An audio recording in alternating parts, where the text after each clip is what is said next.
Hey guys, welcome to MSV channel. நான் உங்கள் விஸ்வநாதன். ஐ am sorry, ஏன்னா 2 நாளாக வந்துட்டு வீடியோ விட்டு விட்டு போட்டுட்ருக்கேன். I am sorry. இதுக்கப்புறம் கரெக்டாக வந்துட்டு வீடியோ வர ஆரம்பிச்சிடும். நம்ம இன்றைக்கி பார்க்கக்கூடிய ஒரு மிகப்பெரிய ஒரு அழகான ஒரு ஸ்டோரி என்ன அப்படின்னு கேட்டிங்கன்னா, இப்போ இருக்கிற காலகட்டத்தில் நிறையா பேர் மன அழுத்தம், ஓவர் திங்கிங் இந்த மாதிரி விஷயத்தில் மாட்டிக்கிட்டு இருக்கிறாங்க. அதிலிருந்து வெளியில் வரத்துக்கு ஒரு அருமையான அற்புதமான புரிய வைக்கக்கூடிய ஒரு கதையை தான் நான் உங்களுக்கு கொண்டு வந்திருக்கேன். வீடியோவை ஸ்கிப் பண்ணாமல் பாருங்கள். வழக்கம் போல தான் ஒரு பக்கம் ஹெட்ஃபோனை சொருவி சவுண்டை கொஞ்சம் மைல்டாக வச்சு கேளுங்க. மறக்காமல் சப்ஸ்கிரைப் பண்ணிக்கோங்க. இந்த கதைக்கு ஒரு விஷுவலேஷன் கொடுத்துட்டு நீங்கள் ஒரு இமேஜ் பண்ணி உங்களுடைய பிரெயினில் நீங்கள் கேட்டிங்கன்னா ரொம்ப இன்ட்ரெஸ்டிங்காக இருக்கும். வீடியோவை ஸ்கிப் பண்ணாமல் பாருங்கள். ஒரு அழகான குடும்பங்க. அந்த குடும்பத்தில் அப்பா, 2 பசங்க, ஒரு பெண் குழந்தையோட வாழ்ந்துட்டு வராங்க. அம்மா வந்துட்டு அவங்களுக்கு கிடையாது. இவர் ரொம்ப கஷ்டப்படுற குடும்பத்தை சேர்ந்தவருங்க. அவங்களோட மனைவி இறந்தது உடல்நலம் வந்துட்டு சரியில்லாதப்ப அவங்களுக்கு ஹாஸ்பிட்டலில் மருந்து மாத்திரை வாங்க முடியாத ஒரு காரணத்தினால அவங்க வந்துட்டு இறந்துட்டாங்க. அப்படி இருக்கிற பட்சத்தில் இவர் ரொம்ப கஷ்டப்பட்டு இவர் என்ன செய்கிறாருன்னா, உழைச்சி அந்த காசில் சேர்த்து வச்சு ஒரு அழகான ஒரு வீட்டை கட்டுறாருங்க. அந்த வீடு பார்த்திங்கன்னா இருக்கிறதுலே ரொம்ப பெரிய வீடு. இந்த கிராமத்திலே எடுத்துக்கிட்டிங்கன்னா ரொம்ப பெரிய வீடு. இந்த மாதிரி வீடு யாருமே கட்ட முடியாது. அந்த அளவுக்கு பார்த்திங்கன்னா ஒரு வீடை அப்படின்றத அவர் கட்டுறாருங்க. நிறையா பேர் இவர் வந்துட்டு இவ்வளோ வித்தியாசமாக இந்த வீட்டை கட்டியிருக்கிறாரு, இந்த வீட்டை நம்ம வாங்கிக்கலாம் அப்படின்னு சொல்லிட்டு பணக்காரங்க எல்லாருமே இவரை வந்துட்டு தொடர்ந்து கேட்டுக்கிட்டே இருக்கிறாங்க.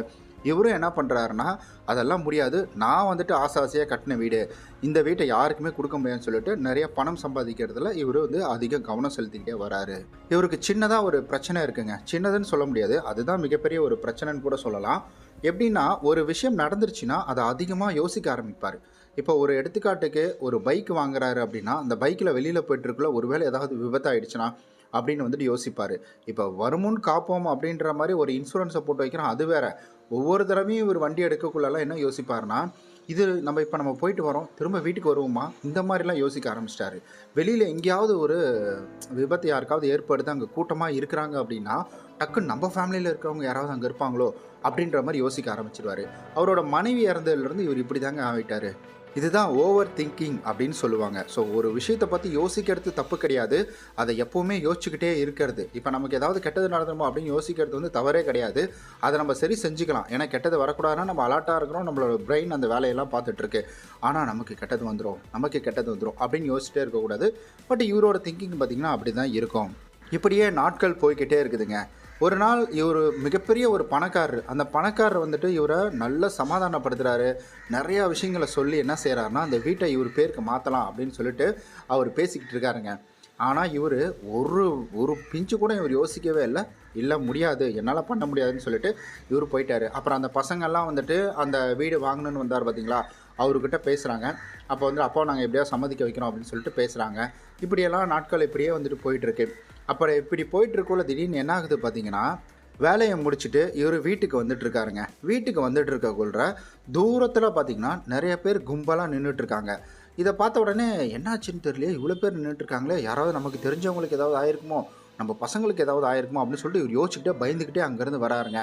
அங்கேருந்து வந்துக்கிட்டு இருக்கக்குள்ள பார்த்தீங்கன்னா, ஒருத்தர் வழியில் ரோட்டில் நடந்து போயிட்டுருக்காங்களா, அவங்கள்ட்ட கேட்குறாங்க. அவர் இந்த ஊருக்காரர் கிடையாது, அவர் வெளியூருக்காரரு. என்ன அங்கே கூட்டம் அப்படின்னு வந்து கேட்க, இல்லைங்க யாரோ வந்துட்டு வீடு தீப்பிடிச்சி எரிஞ்சிட்டு இருக்குதான் அப்படின்னு வந்துட்டு அவர் சொல்ல, ஓ வீடா, சரி ஓகே அப்படின்னு சொல்லிட்டு இவர் நடந்து வராருங்க. அவர் நடந்து வரக்குள்ள யாரோ வீடு தீப்பிடிச்சி எரியுதான் அப்படின்ற மாதிரி வராரு.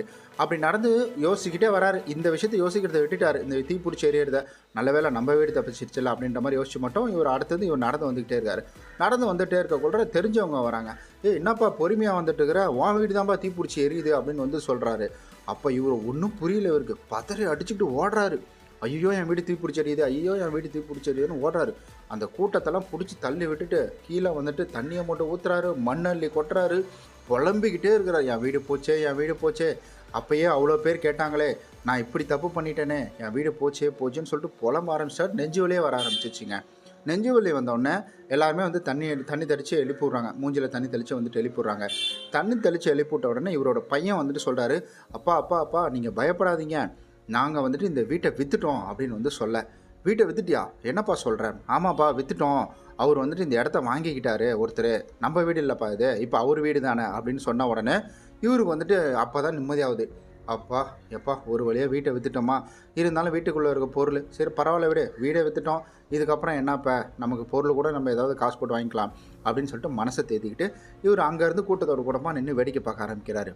அதாவது ஆம்புலன்ஸுக்கு ஃபோன் பண்ணுறது, யாரையாவது கூப்பிடுறது, இந்த மாதிரி விஷயங்களை மட்டும் அமைதியாக இவரோட வேலையை பார்த்துட்ருக்காரு. அப்போ திடீர்னு பார்த்தீங்கன்னா இவருடைய பொண்ணு வேகமாக ஓடியாருது.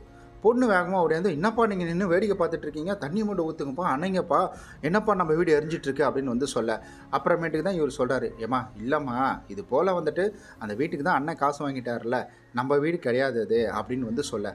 அப்போ அந்த பொண்ணு என்ன சொல்லுதுன்னா, அப்பா நம்ம வாங்கினது வெறும் அட்வான்ஸு தான்ப்பா, 10,000 தான் நம்ம வாங்கியிருக்கோம், நம்ம வீடு 1 கோடி ரூபா போகும், எப்படிப்பா இந்த வீட்டை வந்துட்டு அவர் 10,000 கொடுத்துட்டு நம்ம என்னப்பா அப்படின்னு வந்து சொல்லக்கூட அவருக்கு மறுபடியும் வந்துட்டு கவலை வந்துருச்சுங்க. மறுபடியும் தளத்திலே அடிச்சுட்டு அழுவ ஆரம்பிக்கிறார். ஐயோயோ எனக்கு ஏன் இப்படி சோதனை, கடவுள் ஏன் என்னை மட்டும் இப்படி சோதிக்கிறார் அப்படின்னு சொல்லிட்டு தளத்திலே அடிச்சுக்கிட்டு அவர் அழுவ ஆரம்பிக்கிறாரு.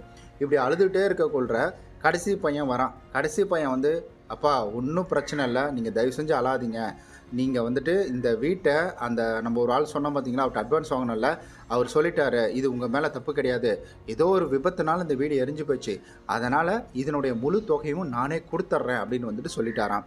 இதை கேட்ட உடனே மறுபடியும் அவருக்கு சந்தோஷம் தாங்க முடியல. அவர் வந்து என்ன சொல்கிறதுனே வந்துட்டு தெரியாமல் சந்தோஷப்படுறாரு. எப்படியோ எனக்கு வந்துட்டு வந்துருச்சு, மறுபடியும் என் பணம் எனக்கு வந்துருச்சு, என் வீட்டை நான் இதே மாதிரி நான் வீடை கட்டிப்பேன் அப்படின்னு சொல்லிட்டு நிம்மதி பெருமூச்சே விட ஆரம்பிச்சிட்டாருங்க. அவருக்கு அப்போ தான் நிம்மதியாக இருக்குது. இதுக்கு மேலே யாராவது வந்து ஏதாவது சொல்லிடுவாங்களோ அப்படின்னு சொல்லிட்டு யோசிச்சிட்டே இருக்கக்குள்ள அந்த வீடு வாங்கினார் பார்த்தீங்களா, அவரே நேராக வந்துட்டு இது போல் நடந்து போச்சு, இந்தப்பா இந்த வீட்டுக்கான பணத்தை வச்சுக்கோ, நான் இதை வந்துட்டு வேறு வழியில் நான் இதை சரி பார்த்துக்கிறேன் அப்படின்னு சொல்லிட்டு அந்த பணத்தையே வந்துட்டு அவர்கிட்ட கொடுத்துட்றாரு. ஏன்னா அக்ரிமெண்ட்டில் எல்லாமே சைன் பண்ணிட்டாங்க. அக்ரிமெண்ட்டில் சைன் பண்ணதுக்கப்புறம் தான் இதெல்லாமே நடந்துகிட்ருக்குது. கண்டிப்பாக இந்த கதையை நீங்கள் வந்துட்டு நல்லா உற்று கவனிச்சிருந்தீங்கன்னா உங்களுக்கு ஒரு விஷயம் தெரியுங்க. அதாவது சேதாரம் அப்படின்றது ஒன்று தான், ஆனால் மனிதனோட மனநிலை எப்படி ஆச்சு, முதல் தடவை அவர் அங்கேருந்து பார்க்கக்கூடிய இவரோட வீடு தான் எரிஞ்சிட்டு இருந்திருக்குது. அதே போல் இவருக்கான பணமும் வரப்போகுது அப்படின்றது உறுதியாயிடுச்சு. ஏன்னா எல்லாமே கையெழுத்து போட்டு முடிச்சாச்சு, பணம் இவருக்கு வர வேண்டியது தான். ஆனால் அந்த இடைப்பட்ட நேரத்தில் என்னென்ன நடந்திருக்குது பாருங்கள். இதெல்லாம் எதனால் அப்படின்னு கேட்டிங்கன்னா, நம்முடைய ஓவர் திங்கிங், அதிகப்படியாக யோசிக்கிறதுனால தான் இது எல்லாமே நடந்துகிட்டு இருக்குதுங்க.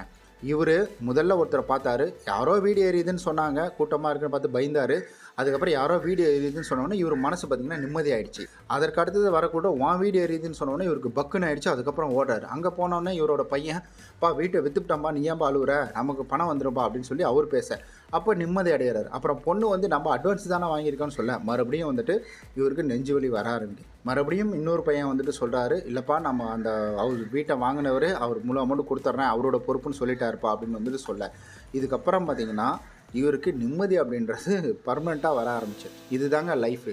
இப்படி தான் நம்ம எல்லாத்துக்குமே ஒரு விஷயம் நடக்கிறதுக்கு முன்னாடியே அதை நம்ம அதிகமாக யோசிச்சுக்கிட்டே இருக்கிறோம். எப்போவுமே சரி, ஒரு விஷயத்தை நீங்கள் ஓவர் திங்கிங் பண்ணிக்கிட்டே இருக்கிறீங்க அப்படின்னா அது உங்களை மேலும் மேலும் மன அழுத்தத்தில் தான் கொண்டு போய் விடுமே தவிர இங்கே நடக்கக்கூடியதை உங்களால் வந்துட்டு மாற்றவே முடியாது. அதாவது எதுக்கு நீங்கள் ஓவர் திங்கிங் பண்ணலான்னா, உங்களால் அது சரி செய்ய முடியும், அதை இப்போ பண்ண போகிறீங்க அப்படின்னா அதை பற்றி நீங்கள் ஒரு தடவைக்கு 1000 தடவை யோசிக்கலாம். அதை பண்ணி முடித்ததுக்கப்புறம் அச்சச்சோ இப்படி பண்ணியிருக்கலாமோ, அச்சச்சோ அப்படி பண்ணியிருக்கலாமோ அப்படின்றத நீங்கள் யோசிக்கவே கூடாது.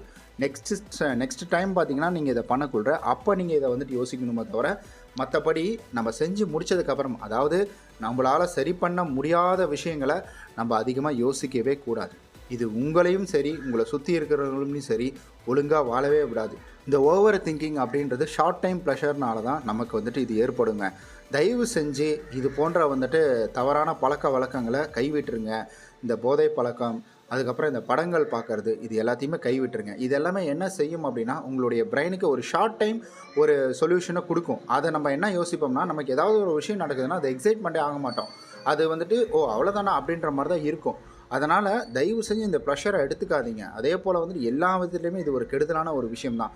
நம்ம வந்துட்டு ஒரு அரிசி வாங்கிட்டு வரோம், அதை உலை கொதிக்க வச்சு நம்ம வந்துட்டு அதை சோறாக மாற்றி அதுக்கப்புறம் குழம்பு வச்சு சாப்பிட்றது தான் வந்துட்டு அது வந்து ஒரிஜினல், அதாவது ரியாலிட்டி. அதை விட்டுட்டு வெறும் அரிசியை வாங்கிட்டு வரோம், தண்ணியை ஊற்றி சாப்பிட்றது அது வந்து ரியாலிட்டி கிடையாது. அப்படி நம்மளால் சாப்பிடவும் முடியாது, அது சாப்பிட்டாலும் நம்மளுடைய உடம்புல ஏற்றுக்காது. அதனால தான் சொல்கிறேன், இந்த ஓவர் திங்கிங் அப்படின்றது ஓரளவுக்கு நம்மளால் முடியும் அப்படின்னா மட்டும் தான் திங்க் பண்ணுமே தவிர, நம்மளால் முடியாத விஷயத்தை திங்க் பண்ணோம்னா இவர் மாதிரி தான் கடைசீட்டில் இவரோட பணம் இவருக்கு வந்துருச்சு. ஆனால் அந்த இடைப்பட்ட நேரத்தில் நெஞ்சு வலி வந்து